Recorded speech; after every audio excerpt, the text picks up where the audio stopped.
Why are you believing them? They are not your son. Stop believing them. Be honest, baby. It's okay. Because you're gonna feel so much better. You're gonna feel so much better. That is the biggest lie ever told. After you tell on yourself, you're gonna feel better. You're going to prison for a very long time. In this case, you're gonna learn it was a triple homicide. 3 people, unfortunately, lost their lives due to greed. Anybody charged with a crime has a Fifth Amendment right to remain silent. And that's what you should do. You should tell law enforcement, I don't have anything to say unless my lawyer's present. Even if you don't have money to hire a lawyer and can't afford one, the U.S. Constitution gives you the right to an attorney, so a lawyer will be appointed to represent you or your loved one. I don't care if your mama's in the room telling you to say what happens. This is the one time you shouldn't listen to her. Mama, I love you, but you're not a lawyer. I'm going to wait on my lawyer. You tell her that, and you tell the police that. When they pull this GPS, will it show that you were at home in your bed, or will it show that you were somewhere else? That's the question that was asked. Look at that. Mama's now part of the interrogation team. She wants her son. She is asking her son the questions the police are asking in a much more forceful manner. One might argue that she's putting her own child in a state of duress. Don't do it, folks. Mama, don't do it. Get your child a lawyer. Child, if you're being interrogated for a crime, don't listen to mama. Ask for a lawyer. She may not understand in that moment. She may receive it as disrespect in that moment. But it's your life that's on the line here. You need a lawyer, not mama. You don't know? This is some that's serious. You will kill my family. What am I supposed to do? Why would you understand that you're just as guilty if you know who did it and you're not saying nothing? That's guilty by association. She's wrong. Just because he may know about a crime and is unwilling to talk, maybe for fear of somebody retaliating against him, that does not make him guilty by association. Now, if he was actively involved in that crime, which we're going to learn about in this video, then yeah, he's guilty. But he's guilty because he participated or he planned. He's not guilty because he heard about it in the street and is afraid to say what he heard. I don't know. Snitching on everybody. If I was going to get charged, why did you make me stay? I said I don't know. When the bodies of 3 teenagers were discovered over a period of several days in the same neighborhood in Marion County, Florida, the police didn't know what to think. This would set the tone for the rest of the case, as the emerging suspects all seemed intent on blaming each other. Classic. 3 young men involved. They're just pointing the finger at each other. They must not have. These kids must have never heard BG's songs. I Ain't Telling. BG made a song in 2011. I ain't telling. Nobody talk, everybody walk. Now that's not always true, but I can assure you that if more than one person is charged for the same crime and they're pointing the finger at each other, they're all gonna go down for it. They're all gonna go down for it. And what they all should have simply done in this case is invoke their Fifth Amendment right to remain silent. The identity of the alleged perpetrator, along with the motive for the heartless murders, turned out to be more alarming than anyone wanted to believe. The police first learned that something was terribly wrong just before midnight on March 30th, 2023, when they received this 911 call. There's a girl laying in front of my road and she's dying. Okay, is she awake? She's dying. I don't know. She's bleeding out of her head. She's gargling on her blood. You need to turn her on her side so she doesn't choke, okay? It doesn't matter what side? Like, on what side? No, just turn her on her side so she doesn't choke on the blood, okay? God. Is she awake? No. Okay. Is she breathing? She's breathing. Oh. Do you know how far they are? I don't have an ETA, but they are on the way, okay? Deputies from the Marion County Sheriff's Department arrived moments before the ambulance. While paramedics rushed to try to save the victim, the deputies tried to get a grasp on the chaotic scene. Within 5 minutes of the ambulance arriving, the victim was on her way to the nearest hospital. The Sheriff's Department was left to pick apart the seemingly inexplicable scene. She's not responsive? No, not responsive. No, there's no ID, no nothing. Young girl, older girl? Younger girl. Yeah, she was right there, and that's been moved. She was right there, right? Yeah. There's blood everywhere. I was not expecting that. No. Well, I thought it was going to be BS, honestly. Yeah, I immediately thought she had got, like, hit by a car. And I seen the big, but I've never seen an exit wound in a head. Yeah. So I wasn't aware. Oh, yeah. She's laying down. It's all pulled out. I mean, it was. And she was still breathing? Rapid breathing. Yeah. But I don't know. Medics said she ain't gonna. Yeah, more than likely. I mean, if she did, that's wild. When police made contact with the 911 caller, they learned that he was just as confused about the situation as the deputies. He only became aware that something was amiss when he got a call from his neighbor across the street. You didn't hear nothing at all? She told me it sounded like someone crashed into my dumpster, and then there was like 2 shots. The neighbor in question made her way over to talk to the deputies directly. Unfortunately, what she said only served to make the situation even more mysterious. So, around what time did you hear? You said it sounded like a gun, Yeah, it wasn't a loud gunshot. I would say about 20, 30 minutes ago. It wasn't a loud gunshot, but I heard about 4 or 5. And I kind of blew it off casually, and then I just looked out of my window because I did think it was strange with it, how late it was. And I saw the car run into the dumpster. Mm-hmm. And once I seen the car run into the dumpster, I stepped out my door, and I seen a man run out of the car down the road towards my yard, and I yelled at him, "What the fuck were you doing?" And then I seen him run back towards the car, take a minute, and I was calling him because it was his dumpster, and I seen him skirt off into the neighborhood. Did you see if anybody was in? Was it only one? Was there I only people? Seen one person running, and it was a male. It had a male figure, had a hat on. I want to say he was like 5 foot, maybe, but it was only one dude running down the road. This once again tracked with the evidence, as police found several sets of footprints at the scene. Did you hear the crash first, or did you hear what sounded like gunshots? I heard the gunshots first. Where did you? The deputies closed down the main entrances and exits to the Forest Lakes Park neighborhood, hoping to catch the alleged shooter as he attempted to flee. Unfortunately, the area was heavily wooded, with plenty of places to hide and lots of back roads. This made for a difficult search for police, and an easy getaway for the alleged perpetrator. Meanwhile, the hospital where the victim was being treated was able to provide some help in that regard. They identified the girl as 16-year-old Layla Silvernail. Her grandparents, who were her legal guardians, were understandably distraught. Detectives first made contact with her grandfather, Kenneth. Layla was found, she was apparently with a gunshot wound, and she was taken to the hospital. So that's part of the reason why we came here, was to let you know about her status, but we also wanted to know any information that you had about who she was with yesterday, who she hanged out with. What's she in the hospital for? She has a gunshot wound. Huh? She was shot. You're kidding. No, that's what I told you when This is what I've been trying to tell her. You're hanging around with a crew. Kenneth hurried to the back of the house to get his wife, Lisa. Shot! What?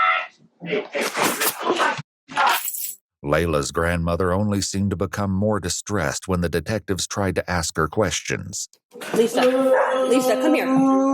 Lisa, have a seat right here. Is my granddaughter okay? Will she be okay? She's going to be at the hospital. I don't know anything. That's why I said I'm the victim advocate, okay? I'm here for you. Have a seat for us. We need some information so we can find out who did this, okay? I'd like to know, too. I will go and I will shoot their asses. No.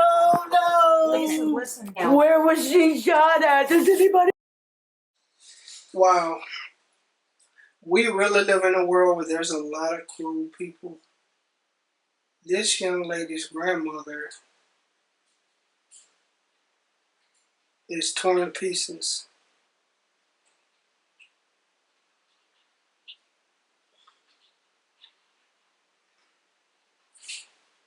I know anything. She was shot in the head. Listen. That's all we have right now, okay?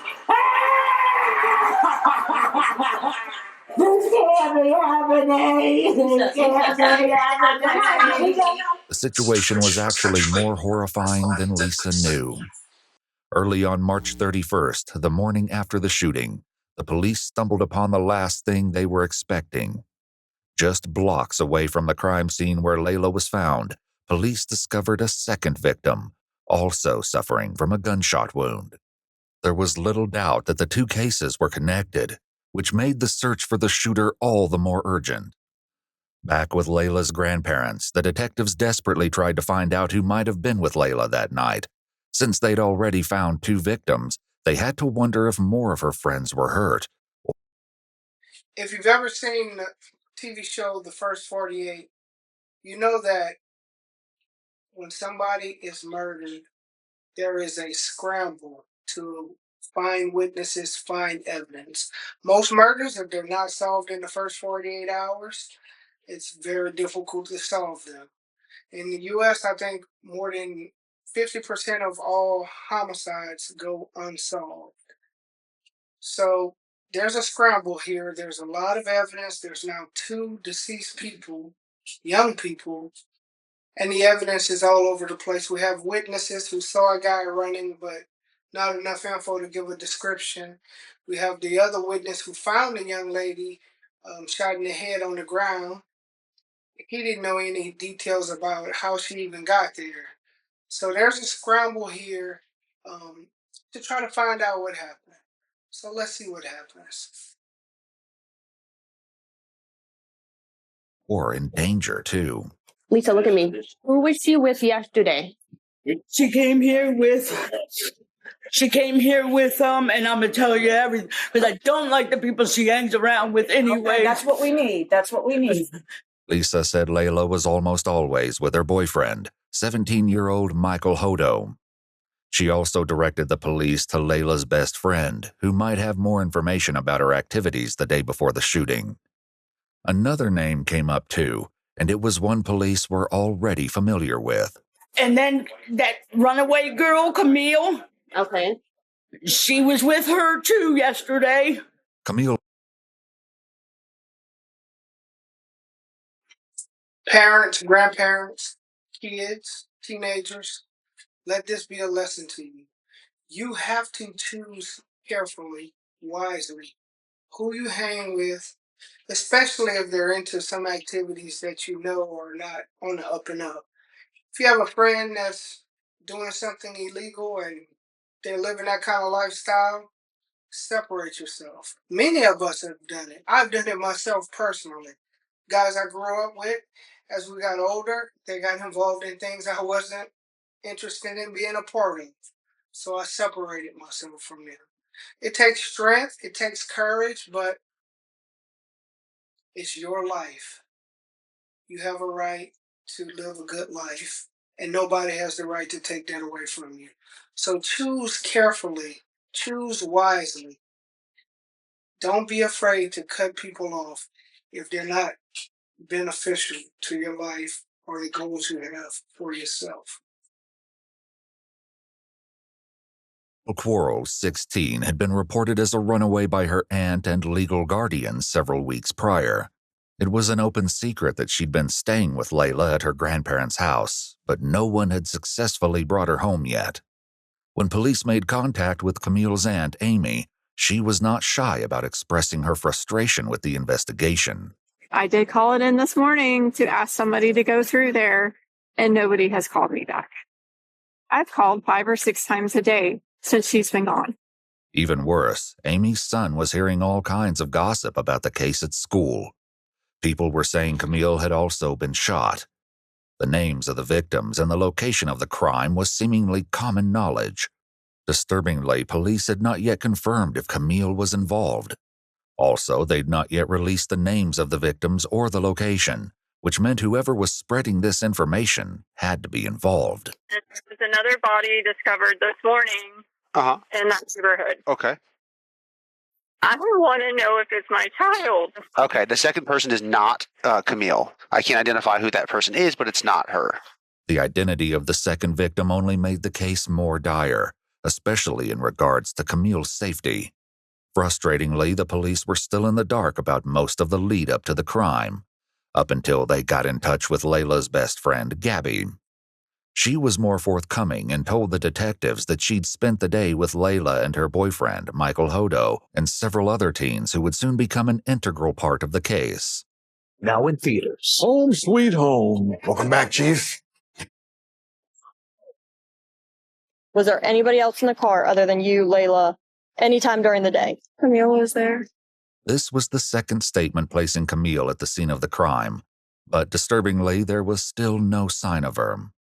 Prior to the shooting, Camille's aunt said she'd caught sight of her at the park once or twice and kept a close eye on her Instagram feed to see what she was up to. Since the night of the 30th, though, it had been radio silence. Back with the detectives, Layla's friend recounted their travels throughout the day and who else was with the group. We went to Rob's. We went to I don't know if it's abandoned. Do you know what a trap house is? Yeah. Okay, so apparently, this kid Rob, I don't know him personally, but they do. Okay. They're friends or whatever, and we just went over there and we chilled over there. Significantly, Gabby said that Layla had been the one driving all day, but the only sign of her vehicle, a white Chevy Cruze, was a tire track left at the crime scene. The police hoped that finding the vehicle would offer some insight into what happened the night Layla was shot. Do you know his last name or anything else about Rob? No, I don't really know if Rob is his real name or not, because I know some people know him as Reaper, Rob, and stuff like that. So, was anyone else there at the house besides the three of you and Rob? Rob, Reaper. Nobody knows his last name.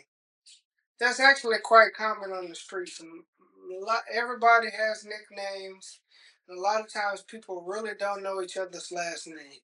But a guy who goes by the nickname of Reaper.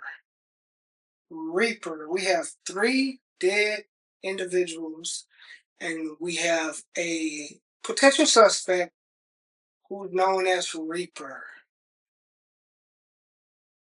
Pay attention. You're going to learn a lot more about Reaper and what kind of person he is or was. Well, there was this kid 3-5, but I don't know his real name. What's 3-5 look like?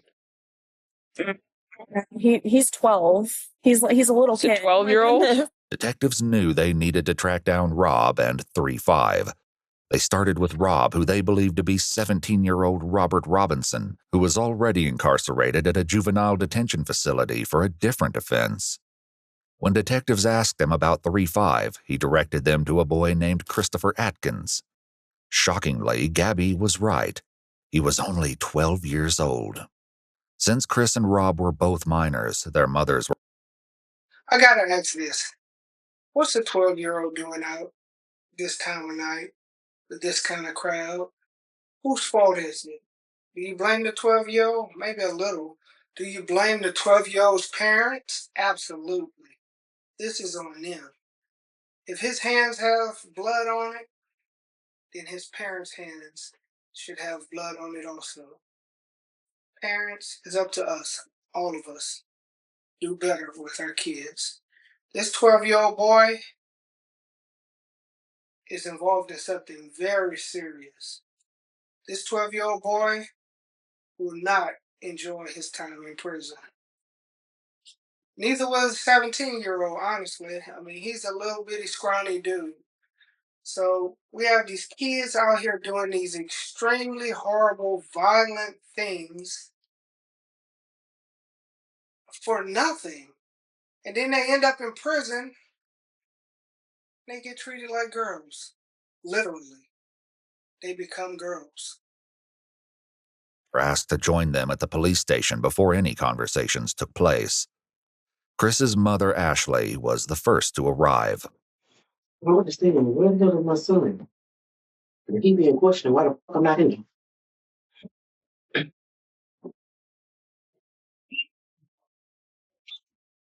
What's things on? Where's my son?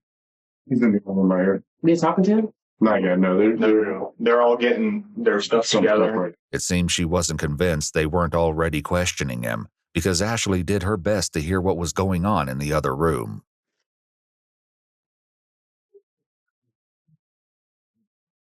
After almost 2 hours of waiting, she was finally escorted to the next room to join Chris, who was visibly trembling. Can I put this on? Sure. Yes, ma'am. Absolutely. So right here at this point, Mama's been in the room for 2 hours. Her son has been in the room at least 2 hours, maybe more. No shirt on. He's cold. If I'm this parent, I'm highly pissed. And we don't have anything to say to these officers. They've already mistreated us. They've already isolated them. They've already treated them like a criminal. Ask for your lawyer. Fifth Amendment right to a lawyer. Ask for him or her now. Don't wait. If you're a suspect in a crime, the police are not there to help you. They're not. Do you want another jacket? Okay. Are you sure? You look like you're cold. Let me get you. I think you have 4 siblings. Okay. You guys get along okay in the house? Detectives set about gradually breaking the ice with Chris, all the time appearing hyper-aware that he was only 12 years old. After taking all necessary precautions, like making both Chris and his mother aware of their rights, and establishing on record that Chris knew the difference between right and wrong, they finally got to the issue at hand. So, Chris, what I'd like to start with talking to you about is, and like I said, I just want you to be honest with us. I'd like you to talk to me about last Thursday night. First, we made some eat and watch TV. As soon as they asked him that question, talk to us about Thursday night, there should have been one response and one response only. I will talk to you when my lawyer is present. I'm invoking my Fifth Amendment right. I ain't telling. Don't say that. But just invoke your Fifth Amendment right to remain silent. Don't say a word. In fact, you can invoke long before that. Especially here in Louisiana, if the police stop you, you are required to give your name, and you may be required to show some identification depending on the circumstances. But you're not required to answer other questions. Where are you going? Where are you coming from? Where were you 3 days ago? You don't have to answer those questions. And you shouldn't, in most cases. You should ask for your lawyer. Let him or her answer for you. And chances are, he will decline to answer. I went to sleep for a little bit. And heard something outside. I opened the door. Nothing outside now. They call me to sleep. So I think what you just told me was what you probably had rehearsed in your mind several times to tell a police officer if you ever had to talk about that Thursday night. Classic example. The officer just called BS to everything he said. He doesn't believe a word this kid just told him. He knows this is just a textbook scripted response, and he's completely rejected it. He's doing everything. Obviously, he doesn't come out and call the kid a liar, but I mean, he's pretty much, that's what's happening here. And his mom is just sitting there with this bonnet on her head and her legs crossed, and she has no idea what's going on, which is all the more reason why she herself should be asking for a lawyer. This is bad, folks. This is real bad. They need legal help, and they're not going to get it from these officers. Because sitting here and talking to you with your mom here crying and knowing that you have these siblings, you're probably in sort of an embarrassing and shameful position. If you are sorry for what happened, repent for it and start from the very beginning and go to the very end without me having to pull it from you. As somebody that I have to pull each individual action from, that tells me that they don't really want to say what they did wrong, that they don't feel bad for it. Reaper down there has been super honest. He it took him a minute to get comfortable with me, and he's told me everything down to details that only he would know, and That's involved in some that of nobody else would know. Some of the details, he points finger at you. All right, this is police interrogation 101. There's multiple suspects. They separate you. They isolate you for hours. And then they pound you with questions. And then they tell you your buddy who's down the hall in the other room is telling us everything. And quite often, that's just a lie. People tend to get themselves in trouble a lot of times when they're being told that the person down the hall is saying something, even if it's untrue. And the police are allowed to lie to suspects during interrogations. The U.S. Supreme Court has rubber stamped that. It's okay, it's permissible. And so what happens is, if you believe your buddy down the hall is talking, well, survival mode kicks in. Your instincts kick in, and you begin to spit out information, true or untrue, to try to save yourself. And the guy down the hall might not be saying anything. He may have invoked his Fifth Amendment right to remain silent, as you should do.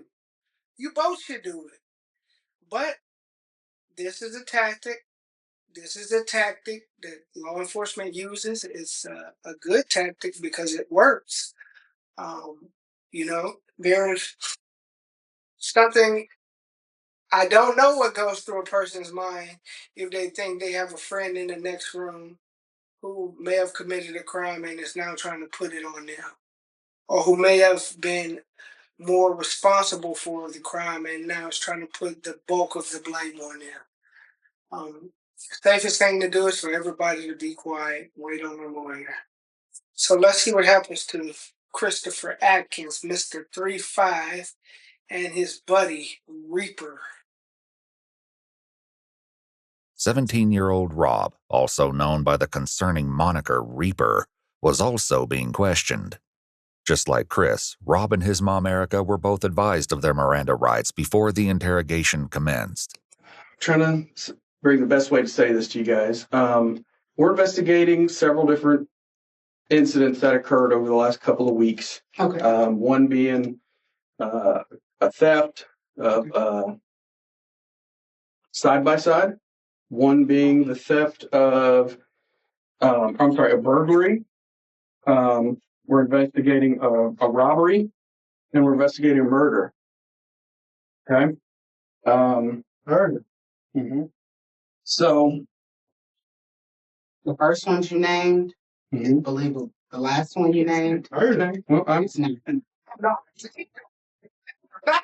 okay. Look at his mom. She thought she was helping. Oh yeah, he's a thief and a robber, but not murder. Okay. Well, the police don't believe that, and you saying that at a minimum has your son already in trouble for these lower level crimes. But that's not going to deter the law enforcement officers from continuing to press and pound and push to discover what happened to these three individuals who lost their lives. What'd you do on Thursday all day? I mean, I was home all day. Like, I was home all Thursday. Okay, who were you with? Did anybody come over? Did we hang out with anybody? Did you go anywhere with anybody? I didn't go nowhere. I came over at like 1 o'clock. What'd you guys do then? We just chilling. Literally, like we're just chilling. Okay. Was anybody with at the time? How did he get to your house? Things like that? First he drove to my house. It was him, Landon, Layla. It's another girl with him. I don't know her name. Sosa was a nickname that Layla's boyfriend, 17-year-old Michael, used. Michael's father had last seen him about 6:30 last night, around the same time Gabby said she parted ways with the group. Landon was another local boy who police determined didn't know anything that would aid the investigation. As for the unnamed girl, the police likely wondered if she could be the missing Camille and why she hadn't been seen or heard from since. Did you go anywhere after 6:30, Rob? Oh, why do y'all keep asking? I just wanted to ask you because we've been working on investigations for several days. I'm going to tell you why they keep asking the same question. Because they want to press you. They want you to slip up and say the wrong thing. They want you to slip up and say something. Why do they keep asking? They don't believe you, Rob, Reaper. They don't believe you. And the more they press, the more you're going to break down. That's why they're asking the question.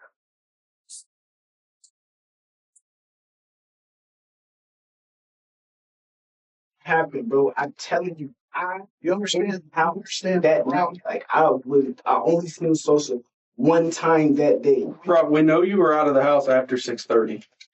Okay. We know you were with 7:00 p.m. Thanks to CCTV footage, police believed that Rob, along with others in the friend group, had been involved in the theft of a vehicle and an armed robbery that night. As serious as these crimes were, they paled in comparison to what police believed happened later. Back in the room with Chris, his mother tried to make him understand the severity of the situation. Well, if you ain't, now's the time. Now's the whole story. You know you left out of the house Thursday when I told you not to. And you finna speak. You better talk right now. Reaper's already told us what the plan was that night. So there's, I mean, we know what the original plan was. We're asking you now to be honest, and to. If Reaper already told him, they don't need to hear it from you. 35, shut up. Mama, what did she say? If you didn't have nothing to do with it, you need to tell him what happened. Well, Mom, we're going to learn he may have had a little something to do with it. And then Mom also says, you were out of the house after 6 p.m. on that day. Okay, Mom, now you're telling on him. You're a witness against your son. Get the boy a lawyer. Don't drill him harder than the officers are. To come forth and tell us what happened and why it happened. He knocked on the window. When you say he, I never want to guess. Who's he? Reaper, a.k.a. Rob, took a lot of convincing before he opened up. Right now, you're protecting KTM and your buddies. You need to think about protecting yourself. The disturbing meaning behind KTM will be revealed in due time. For now, the fact that the police knew about the mysterious phrase was enough to get Rob talking, albeit reluctantly. Was that else? When you were with who was with y'all? It was me. 35. Mm-hmm.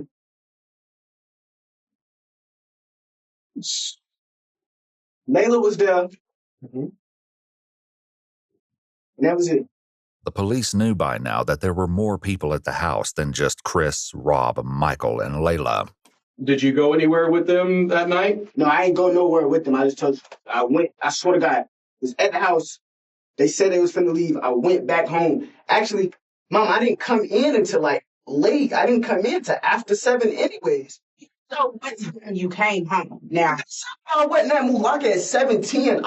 what I'm saying is you don't know what time you came home because you defy your curfew so much. You don't know what time you came in. It might have been 8 o'clock. It might have been 7:30. It might have, you know what I'm saying? So you don't know. What I'm saying is if you know something that they're trying to get out of you, I don't give a who your friends are, who you trying to protect. I gotta get to work. And I'm sick of dealing with this jail. Reaper, Mama's focused on getting to work.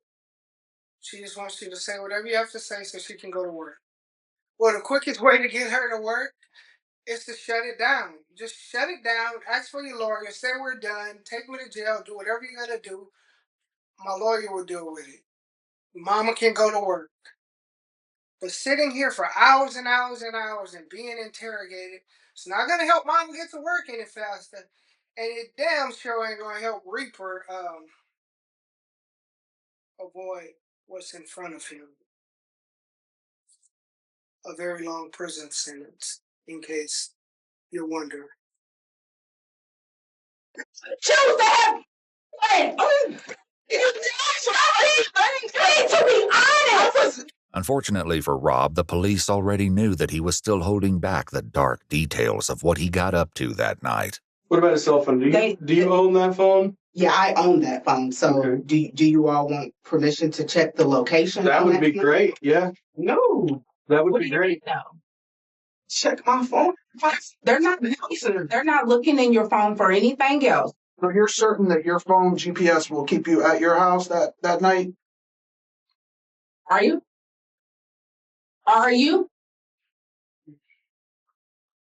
So we gon' no. I can just tell you, I really don't know nothing about no murder. That is the truth. I don't know nothing about no murder, and I was not there with no murder. That's not what they asked though. That's not what they asked. What they asked was, when they pull this GPS, will it show that you were at home in your bed, or will it show that you were somewhere else? That's the question that was asked. All right, there we go. Now we have his mom, who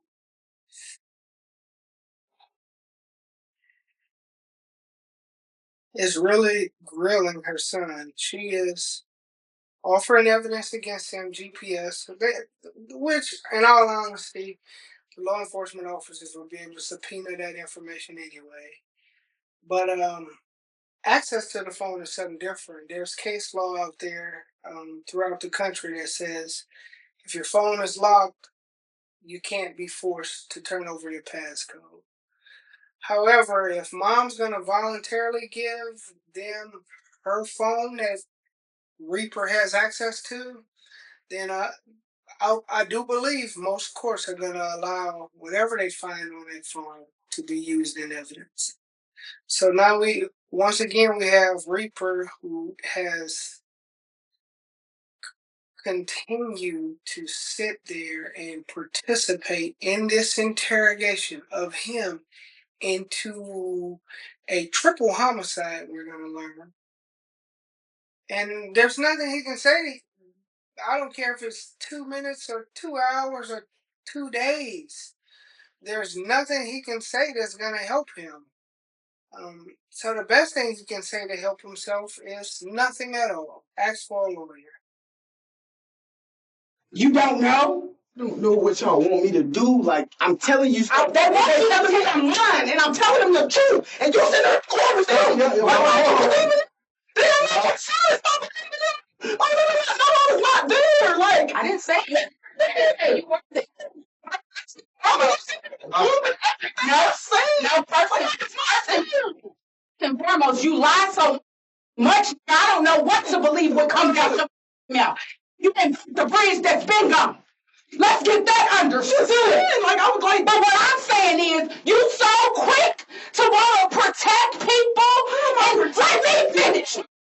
Protecting. You so quick to want to protect people, don't want to snitch, want to be cool this and cool that, and not be known as a it's in the paperwork and all of this, that you're willing to sit here and go down for murder that I know you didn't do. I know that you didn't do it. But you're going to be guilty by association because you don't want to tell who I did not kill nobody. I did not kill nobody. Did somebody you know do it? Nothing about no murder. I don't know nothing about no murder. And if you lying, you standing on this island by yourself. Because if you got something to tell these people, I don't have nothing. Because they have. Now, I would love to know how Mama knows for a fact her son didn't do it. What does she know? Is she a witness? This whole interrogation is way out there. Now I know why she's saying that nobody believes their baby would be a murderer. However, we see them every day. Every day. Here in Florida, here in Louisiana, there in Florida, wherever you go, we see them. And it's really, really, really, really, really a sad occurrence. If you've ever had a family member murdered, and I have, more than one actually, it's hard to deal with it. It's easy to deal with somebody who lives a full life and passed away because we're ultimately all headed here. But when somebody's life is taken, not lost, but taken, it's hard to deal with. And this mom is no different than my mom and every other mom. It's hard for them to conceive that their child could ever be this type of person. So, mom, Reaper's mom, you got a bad boy. You don't understand why you keep lying. And then you go back. It's going to be a snitch. And then kill me. It don't matter. That is a snitch and I would die. This is not no joke. You would die. Like, you would die for snitching out here. People die for that. Real talk. Mama, people get blocked and killed for snitching. We're talking about life sentences here. And this is like really hard. Just listen. Your actions and the people you choose to hang with and all of this. I didn't kill anyone. Let me. Just pause. Let me talk. Now, I just took a promotion. I can't keep missing work over what you are doing. People you hang with or just any of that. Like, I don't know if you know or not, but they threatening me with contempt of court because I don't come to none of your court stuff that you got going on. Mm-hmm. I make sure you get there, but I cannot keep missing work. And you sitting here in my face telling me that you don't want to snitch because your wife is they gonna kill you. Pause. You don't know. It wasn't me. I didn't say that. Nobody. They trying to get me a license. I didn't say that you killed anyone. Right. And that you just as guilty if you know who did it and you're not saying nothing. That's guilty by association. Like, what part of it is clicking for you? If you know who killed these kids, then you need to tell him. Some part of this tirade must have made an impression, because at long last, Rob shared his version of events. Taj killed all three of them. Yeah, that's believable, Reaper. Taj killed all three of them. Then he puts his head down. The police don't believe this. And on top of that, he hasn't invoked his Fifth Amendment right, so they're going to press. You're not going to get away with saying, oh, Taj did it, and that's going to be the end of the conversation. They want details. They need details. They need to tie you down, Reaper. They need to tie 3-5 down, and they need to tie Taj down. And you just making this blanket statement that Taj killed all three of them, thinking this is going to let you go home to your mama? It ain't going to work, boy. So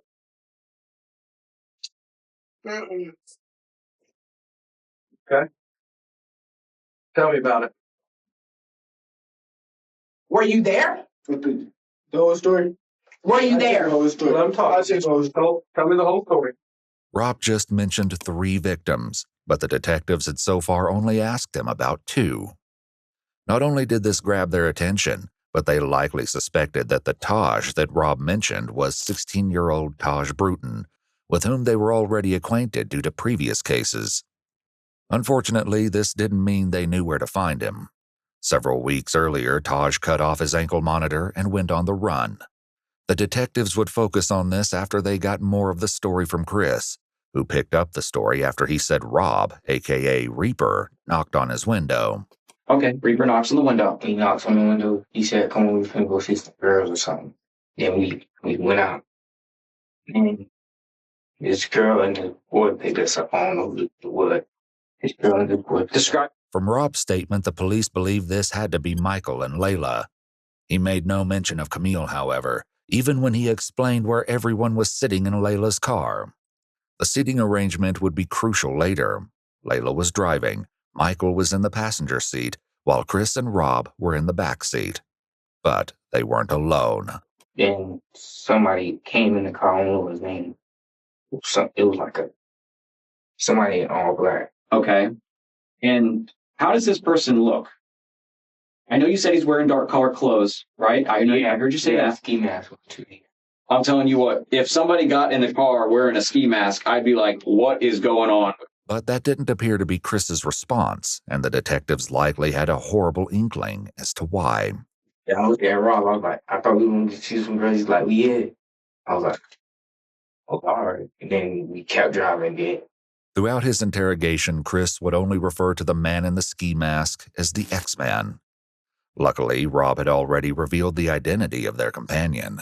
We picked up Taj. As soon as Taj came out, that was the first thing he told me. Like, we knocking on weed.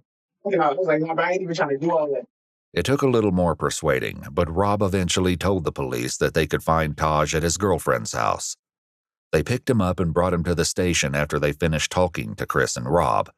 But instead of clearing up the questions detectives had, Taj made everything more confusing. He said everything was Rob's idea. I'm sitting right next to him, and he whispered in my ear, he was like, rob these. I look at him like, what you mean you finna rob these? He's like, so like, look, bro, they got a pound of weed, they got me some money, bro. And if they don't go for it, I'm gonna kill them. That's it. Reaper says Taj kills all three. Taj is now saying the entire thing is Reaper's fault. Reaper's plan. Reaper's idea. You know what that means? Yep. You guessed it. They're both going to prison. They're both going to prison because they're both involved. And here in Louisiana, we have the law of principles. I'm not sure if Florida has that law or not, but you don't have to be the trigger man. You just have to participate in the crime. You don't have to be the murderer. You just have to agree to the robbery. That makes you a principal to the murder, which means the penalty you face is the same penalty as the person who pulls the trigger. Just don't do it, folks. Life is too short and too precious to be out here doing those things. Now, and it's all for a pound of weed. I mean, what is that? $500? Maybe? Depending on where you get it from. A substance that's legal in many places with a prescription. You just ended 3 people. 3 people for a pound of weed. Not good. Exactly how you said. At this point, I'm frantic if I can't, if I tell Sosa, right, Rob's sitting right next to me, so therefore he's going to shoot me. So I'm sitting here, I'm scared as hell, so I'm like, I ain't got no choice but to just sit here and it is what it is. Rob told detectives that it was the other way around. Random, like he just said he wanted to knock him off. I'm not thinking he's serious though. Like at the time when he said it, if you was in his face, like, right, he was laughing. Like, if he would have really thought he was finna kill, like, I wouldn't have got back in that car. I would have stayed right there and called my mom and be like, can you come get me? I didn't think he was serious until when the car started slowing down and I seen him up the gun. Rob said that Taj did this because he wanted to take Michael's firearm. Over in Chris's interrogation room, his story aligned with Rob's, for now. What triggered him to just start shooting? I'm trying to figure out. Is something in between that you're not saying? Because you think the person that the white guy, I think they said he had a lot of money or something. Oh, so it was set up as a robbery. Okay, now we're getting somewhere. Okay. So they were setting up the robbery, man. Did Reaper mention that to you? That something was going to be set up or anything? He didn't even know. Like, all I heard was power. And I thought somebody was shooting at us, so I hopped out of the car, ran. I'm looking. Once again, Taj's version was a little different. 3-5 shot, Sosa, boom. Layla got shot by Rob because that was diagonal. It was crazy. Just like that. It took 2 shots. It wasn't no more than that. It took 2 shots to kill both of them. The police knew at least part of this was true. Who shot who was yet to be determined. But tragically, they'd confirmed the second victim as Layla's boyfriend, Michael Hodo. He was in the grass by the side of the road, just blocks away from Layla. He was deceased when police found him. Michael's father had a heartbreaking reaction when he found out that his son would not be coming home. My son's dead, isn't he? I'm sorry to be the one to tell. No! Oh my God! No! Can I get some help? We have to talk. We have to find this out. We need to find. This is to go find out who did this to him. Find him when I kill him and kill him! Oh my God!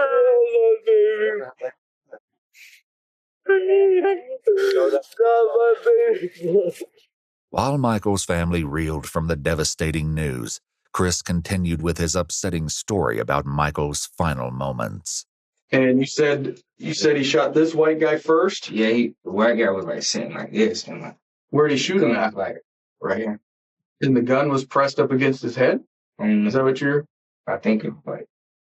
Okay. And then what about the white girl that's driving? Tell me about that. He turned the gun and shot at.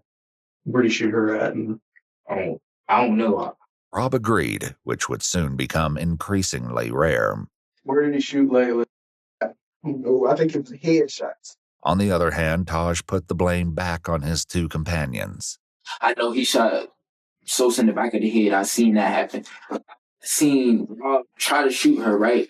And when he tried to shoot her, he shot her, and then his gun didn't go off, so he reloaded it again and shot her. All contradictions temporarily aside, Chris added another disturbing detail. Did he see it coming? No, it was like to the back of his head. Okay. Did he have any time to defend himself? No, but Taj just upped him and shot him in the head. At this point, police were still searching Forest Lakes Park for evidence.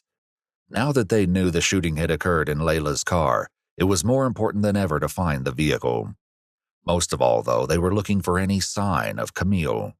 They hoped to find her alive, but the police were likely aware that, like Layla, she could be seriously injured and in need of medical attention. If that was the case, every passing moment decreased her chance of survival. For the time being, though, her family was left in an exhausting state of limbo. The situation was made infinitely worse by rumors that Camille had been caught up in the shooting. Frustratingly, the police still had no concrete answers for her family. They had to hope that Chris, Rob, and Taj would ultimately provide an explanation. They got even closer when Chris continued with more of the story, but once again, the details started to get shaky. Was the car driving whenever they got shot? No, it was just like it stopped, and then like it kept going. Like I hopped out the car and kept going with it. Where did the car keep going when it kept going? Like to a dumpster. Did you get back in the car? Yeah. I mean, did you want to get back in the car, or did you not? No, you didn't want to. Okay, what made you get back in that car? Explain to me that. Because he had a gun, I thought he was going to get shooting from. Because if I was just with him he just killed somebody, and he probably would kill me too. Because he thinks on the contrary, Rob said that he was the one who jumped out of the car. I got the car with the blood spot and I didn't want to get on you. Taj claimed the same thing. They still shooting because it was like 4 or 6 shots. I don't know what the issues were, but the only thing that this established was that at least one of the boys had gotten out of the car. But this wasn't news, as the woman who saw the car hit the dumpster also told police that she saw a male figure running around shortly after she heard gunshots and saw the crash. The detectives decided not to challenge the boys on this front for now, and pushed for the truth on more important matters instead. They started with Rob. What happened to Layla? Where did they... Taj pushed Layla out the car and got in the driver's seat and started driving. Rob said Taj repeated the process a short time later. Money off the car, grabbed the candy, got back in the driver's seat, and he drove off. Was that next to Layla if she was sold out? No, it was in different spots. This made sense to police because the second crime scene, where Michael's body was found, didn't have much blood. There were, however, what appeared to be drag marks leading from the road towards the brush where the body lay. I ain't touch nobody. I ain't touch the body. I ain't touch nothing. Yet Taj said that wasn't how it happened. She pulled it out, Layla out of the car. That's why she got left out. He's driving and go around the corner. He goes over to Sosa. Sosa had thing in his somewhere on him. So he pulled Sosa out of the car. He just dragged him over some woods or something. Were you driving the car? No, I was not driving the car. The detectives asked for a similar question. Did you pull her out of the car? What is Rob doing during all this? He was saying that. What's he saying? He was like, he started with me. We're taking some DNA, okay? X-Man used, was it either one of those two guns? I think. Meanwhile, crime scene. Detective surprised. Amy remains stoic. I was confused. I was like, I was thinking like this person. Did this person say something?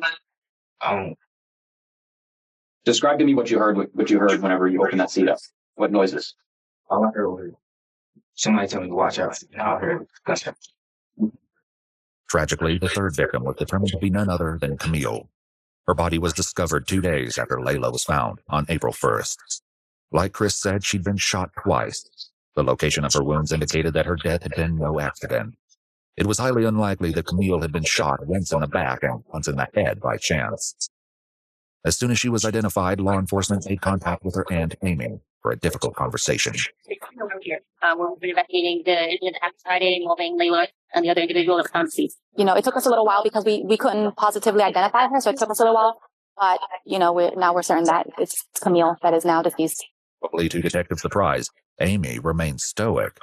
As it turned out, she already knew Camille was deceased. The grandpa of Layla actually came to my house when I found your car, telling me that Camille was deceased and how are you doing is what he told me. That Camille was deceased. I had a mother call me at midnight last night that, my phone has not stopped. Amy tried to come to terms with the loss of her niece.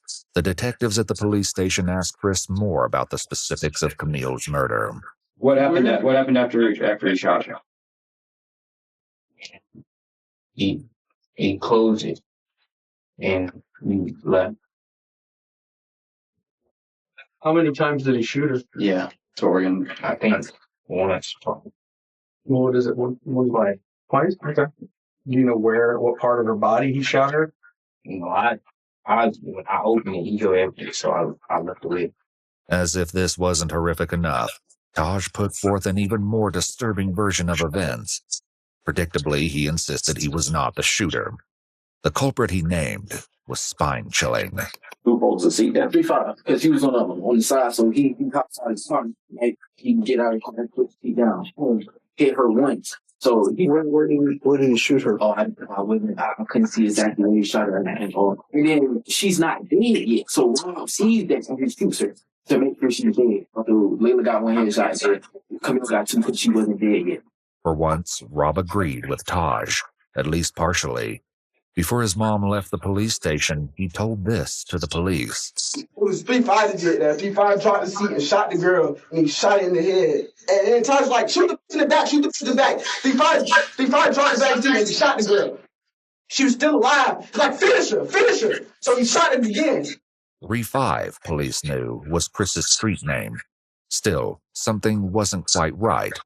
After getting this far, the police were not willing to accept anything short of the full truth. Now, Reaper, Rob, there's a lot of similarities that are overlapping here, but there's definitely a discrepancy that Rob told us about what happened to the person in the trunk. Okay. Yeah, that's what y'all leave. I mean, being honest here, just be honest. Is he the shooter? That's what they're saying? That's all you gotta do. That's all you gotta do. I can tell you that he is not, you, Chris, are not being blamed for the overdose on the front seat. In the back seat is with the trunk. It's the one that you have. We have some issues with the trunk. You're going to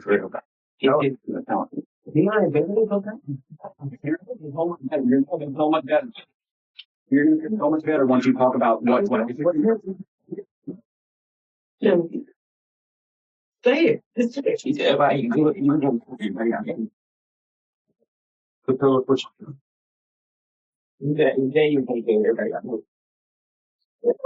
Who made you do it? He said, if I don't do it, he was going to kill everybody I know. That's not a defense to murder. It's a defense to theft in Louisiana. It's a defense to, it can be raised as a legitimate defense to everything except murder. Nobody can place you under any amount of duress to where you're going to be able to raise that as a defense if you take somebody else's life. I'm not sure what the law is in Florida. I'd imagine it's not very different, but 3-5 is going down for this. He doesn't get to put 2 bullets in somebody who's in the trunk of a car and go home to his mom because he was afraid for himself. Well, who was afraid for the young lady in the back seat of the car, in the trunk? Who was afraid for her? Who is it? Rob. Rob, ain't you do it? Yeah. He said he gonna kill everybody you know. Well, who is this man? I don't know who that is. Now, did you? Yet again, Rob said something different. Before his mom left the station, he had shared this information. Kill the person, or he was gonna kill 3-5. Is that what he said? He told 3-5, if you don't kill this girl, I'm gonna shoot you in your head. Let's go on here. He said that he was going to kill. He would kill everybody you know. He did fire a gun. Tell me about what you did. I think I don't know the word, but maybe he came up and shot her too. Okay.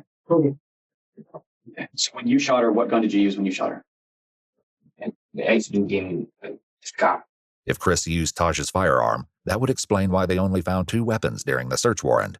This brought up another question, though, which the detectives had addressed with Rob and his mom. So that's my concern here is that you said that Taj was pretty much orchestrated this and was concerned that 3-5 would snitch on him. So he made him 3-5 do that. But you saying that he was completely fine with you not taking part of it. Yes, for me, he just told me, if you snitch, cut, I'm gonna kill you. With his mom there, Rob insisted that he was innocent. Now that she was gone, though, the police hoped he might be more forthcoming. I don't think you're a cold-blooded killer. I know Taj, I've dealt with him, and I've dealt with you. And there's a reason I wanted to talk to you. Because I don't think you're that dude. I don't think you're a cold-blooded killer. Taj, I don't know anything about 3-5. I never met him. But I'm telling you that when the evidence says that you were there and that you shot someone, there is no explaining that. So the officer right here, folks, the officer is just using a little psychology on him. Oh, I know you're not a cold-blooded killer, but he is. And Taj is a bad dude. He is. But this isn't the officer coming to him being genuine and trying to help Reaper. This is him using reverse psychology to get Reaper to continue to spill the beans. And he's doing it. He's trying not to, but every time he opens his mouth, beans fall out. I'll tell you that I'm there, but all I can tell you is that I didn't shoot nobody. Did you shoot Lil? No. Because I got information that somebody that was in the car had a thing for Layla, and he couldn't do it. So somebody else did it. No, okay, that's not true. Your brother took it. Is there any reason why he would be telling people that you shot one of those people if you didn't do it? Police likely used this as a tactic to get Rob to talk and hopefully reveal the truth. Perhaps this was how Amy knew Camille was deceased before the detectives contacted her. In Chris's interrogation room, his mother struggled to come to terms with what he'd done. Now, no, homicide. This is 3 people. This is some experience. You will kill my family. What am I supposed to do? That's what. Now, Chris, take a deep breath. Take a deep breath. Now, listen to me. When you say that someone threatens your family and threatens you, I need to put it in the report. Please tell me what am I supposed to do? Chris's mom didn't have an answer to that. She asked one of the detectives if she could step out for a moment to compose herself. Nobody lived, and he knows my whole family. He was gonna kill my whole family. Are you talking about Reaper? Or are you talking about Stavo? Reaper. He was gonna kill my. Let's talk about X-Men real quick. I think you know who X is, and I think you're scared of him. Rightfully so. They both said it was gonna kill my family. Okay. They both said that? Did they ever point a gun at you or anything like that? Yeah. Pointed a gun at you?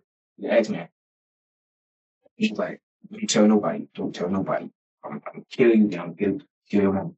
Rob also told the detectives that he and Chris were in serious danger at the time of the crime. So let me tell you something about Todd. Todd tell you he's finna do something, and you decide not to do it with him, then I probably would have died with him. So were you afraid of Taj that night? Because if I did not do what Taj wanted me to do, I would have died that night with them. Taj is that bad a dude? Bro, Taj, on the other hand, claimed Rob always planned to let him take the blame. One of us go down to anything, and Taj, it was you. You did it. Everything, you did it. Legit. You shot everybody in the car. It was not. me, if he caught up, then then he was gonna go find my mama. The whole night I did not have a gun. Rob continued with his story, claiming that he only participated out of fear. Did Taj tell you to put the gun to somebody? Taj told me he told me he gonna kill Sosa. He wanted me to shoot Layla, and then he wanted 3-5 to shoot the girl in the back. I told him I didn't want to do it. I told him if I didn't do it, he was gonna kill me. You hold the gun to Layla's head? Yeah, but I tried to shoot it, but it clicked. Like I tried to shoot, but it clicked. Like I didn't have it cocked back. I tried to shoot it and it clicked twice. So this I just did it to sell it. That's why I'm thinking my gun wasn't cocked back. Listen. Shoot, I still go behind. Like what am I supposed to do? So how long before he actually pointed the gun, he told you to shoot Layla? We was already in the car. Like he put it in his notes, showed me, and then deleted the note. When was that in the night? How early? How much before? No, that was like right before it happened. Did you shoot that girl in the trunk? In the trunk? Yeah. It's there. I shot that gun in the trunk. Still, the police suspected something was being left out. Was she still moving after you shot her? He said she was still breathing or something. Who said that, X-Man or Rob? Did you shoot the girl once or did you shoot her twice? I mean, it doesn't matter at this point. I shot her once and he shot her again. Chris was talking about Rob. Thankfully, the police were finally getting somewhere with him, too. How many times you shoot her? Once. You shot her once? Where'd you shoot her? I don't know. Yeah, you do. There's no question. There ain't no question where she was shot. You talk about one end to the other. Where'd you shoot her? Just shot, bro. I seen her and I shot. Like why? Because she was still alive. She was going to snitch on us all. We was all going to go to jail for life. I didn't want to do none of it. If I didn't kill that girl, Stavo was going to kill me. I swear. Guess what? Reaper's still going to jail for life. 3 people are dead. None of them should have died, actually. I mean, if you have a gun, why shoot the people? Just rob them. If you want the weed, rob them, take the weed, take the money, and part ways. Now we have a situation where y'all have taken 3 people from their family, and you think just pointing the finger at each other is going to free you? It's not going to free you at all.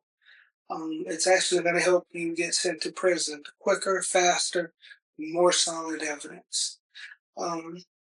So the safest thing to do, as I've said earlier, is to choose your friends carefully. Choose your friends wisely. If they're involved in stuff you don't want to be involved in, go the other way. Get you some new friends. Be by yourself. I mean, it's not that big of a deal, Friends come and go. But when you take somebody's life and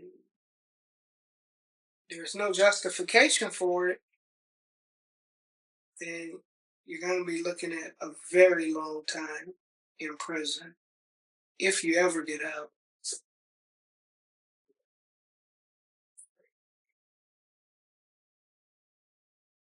So where'd she die? I'm looking at her in her eyes. She's dead. Finally, the truth came out. Ballistics reports comparing shell cases found at the scene to the firearms found in Chris's house indicated a match. Whether or not there was a third shooter remained to be seen. I did not want it to happen. I never wanted that to happen. Like, I never wanted to kill anybody. I never wanted to shoot anybody. I never wanted any of that. I just wanted to get a little bit of money. The detectives made one last effort with Taj. Ended up there because of you guys' craziness. No, not my craziness. It's not my craziness. And it's like either you had to do what you had to do, or a finger slipped and it scared everybody in the car, and then it's too late at that point. Yeah, I feel you, but that makes more sense than the story that they're telling, that you planned to kill these people. That from the beginning of the night. I didn't shoot no gun. We talked to Rob and we talked to Chris for hours. For whatever reason, one of them was more afraid of bringing you into the middle of this than they were Rob. So for that story that Rob's this guy that's threatening everybody, or his people threatening people, or your people, I just don't see that. But Taj remained stalwart, insisting that he had never used a firearm that night. The detectives hoped that unpacking one final secret could be the key to determining the truth about his involvement. They turned back to Rob to accomplish this. Like Chris and his mom, Rob was also given a jacket to keep warm in the cold police station. But he used it in a less typical way. Even as he tried to get comfortable in the interrogation room, one of the detectives returned to unpack a final secret to try to pull the case together. ATM, what exactly, what is it that you guys do? What is it? A gang? No. The first time we did something for it. But how many guys, how many people, like, consider themselves a part of KTM. You stop. Stop. Rob's list went on, but he only had nicknames for most of the KTM members, not their real names.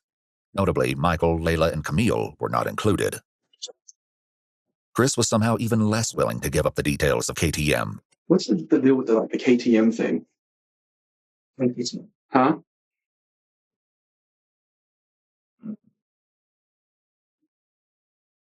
I know Reaper has the tattoo. What does it mean?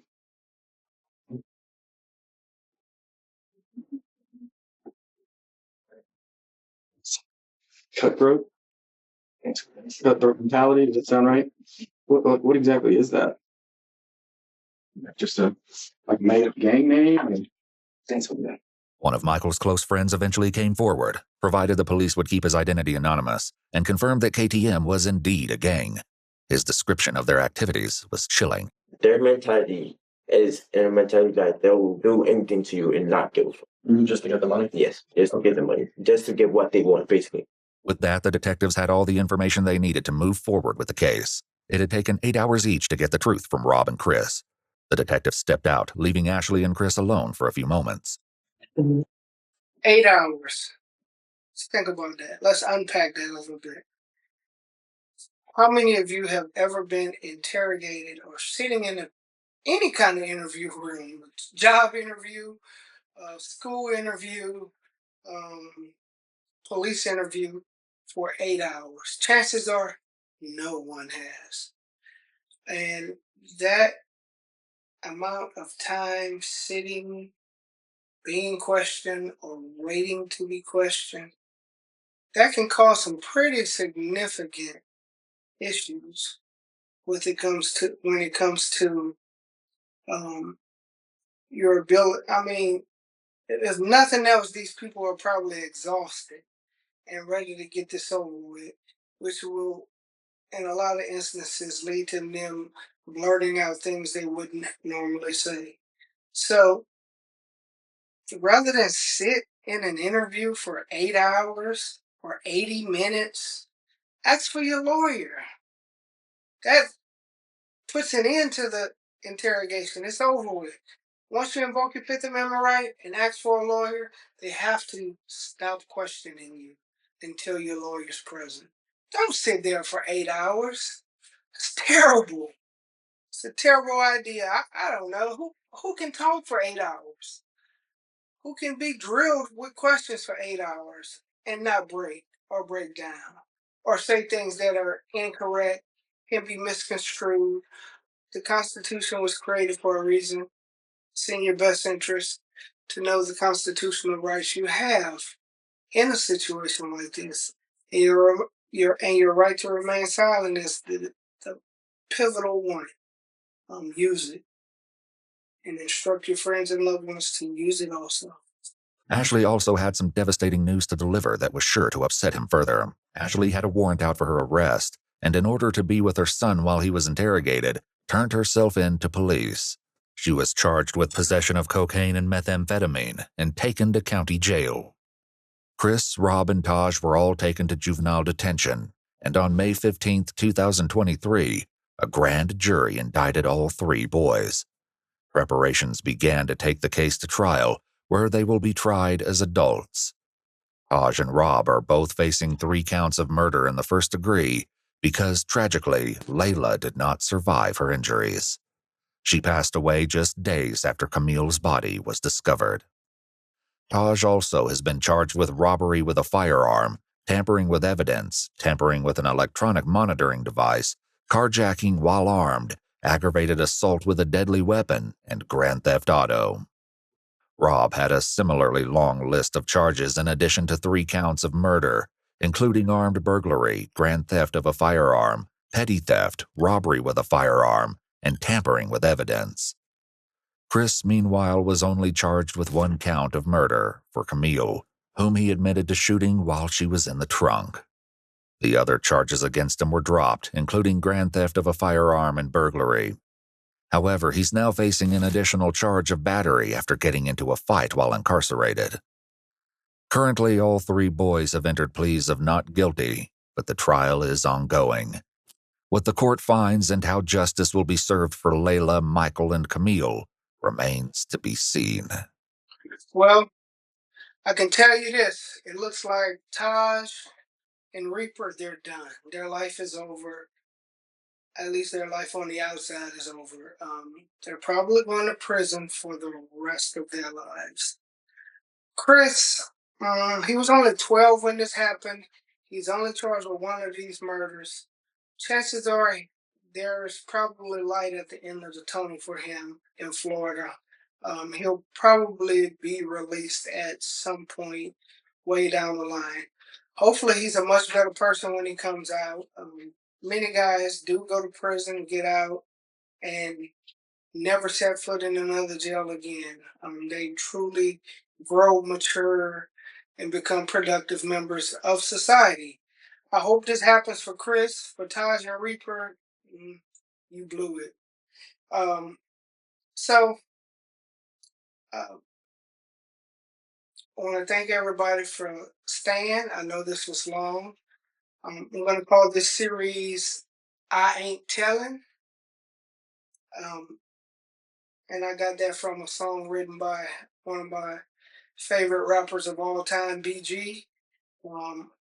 In the song, he has a verse that says, I ain't telling. Nobody talk, everybody walks, blah, blah, blah. You can check the song out on YouTube. But if you found this video interesting or useful, don't hesitate to leave a comment. You can leave a comment on the video itself. You can make suggestions on how it can improve. You can ask me questions in the comments. After you leave your comments, please do two more things for me. Like the video if you liked it. If you didn't like it, don't like it. Don't click like. I want to put out stuff that people enjoy, and if people don't enjoy it, I'll work to improve the quality. The last thing I want you to do is subscribe to my channel. My goal is to continue to drop legal videos weekly. Some of those videos will be commentary like this one on my I Ain't Telling playlist, but a lot of the videos will be tips and practical points and things people may need to know in their day-to-day lives with issues related to criminal law, as well as issues related to personal injury law, such as a car accident, a trip and fall at a store, a slip and fall at a store, a medical malpractice, any kind of case where a person is injured through the fault of another person is something we look at here at my firm. So with that being said, people, take care, and I'll see y'all next time. In the courtroom's tall and bright, great elephant stands with might. Justice served both day and night. Great elephant in the light. Wears a suit that's always neat. Every client he will greet. Victory never feels defeat. Great elephant can't be beat. Great elephant fighting for the right. Great elephant shining true so bright. When the gavel strikes the wood, great elephant is all he could. Wins the battles like he should. In the law he's understood. Always calm and always fair. In the courtroom with a stare. Great elephant does declare injustice won't be spared. Great elephant fighting for the right. Great elephant shining true so bright.